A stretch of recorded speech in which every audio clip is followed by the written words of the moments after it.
இன்றே டவுன்லோட் செய்து உங்கள் ஃபேவரட் ஷோக்களை என்ஜாய் பண்ணுங்க.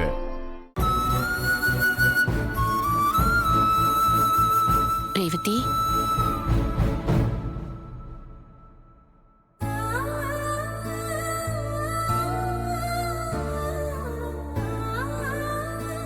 உங்களுக்குள்ள சின்ன சின்ன பிரச்சனைகள் இருந்தாலும் அது எல்லாத்தையும் நீ தள்ளி வச்சுட்டு சேர்ந்து வாழ்ந்தா உங்க வாழ்க்கை ரொம்ப சந்தோஷமா இருக்கும்மா. அவருக்கு இப்படி ஒரு வாழ்க்கை முன்னாடி இருக்கும்னு நான் நினைச்சு பார்க்கல. ஆனா என்னால சட்டுன்னு மனசை மாத்திக்க முடியல. இங்க பாருமா, மாப்பிள்ளை ரொம்ப நல்லவரு, யாருக்கும் சின்னதா கூட துரோகம் நினைக்காதவரு. நீ அவரோட மாமா பொண்ணு, உனக்கு அவர் துரோகம் நினைப்பாரா? என் பொண்ணு வாழ்க்கை முடிஞ்சு போன ஒண்ணு. அவர் என் பொண்ணை கல்யாணம் பண்ணப்போ அவ கூட சந்தோஷமா வாழ்ற சூழ்நிலை அமையவே இல்லை. அவர் என் பொண்ணை கல்யாணம் பண்ணப்போ அவ கூட சந்தோஷமா வாழ்ற சூழ்நிலை அமையவே இல்லை.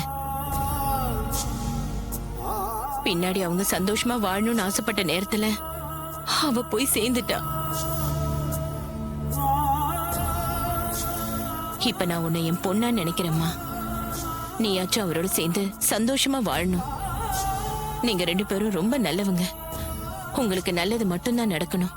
அதைத்தான் நான் ஆண்டவன் கிட்ட வேண்டிட்டு இருக்கேன்.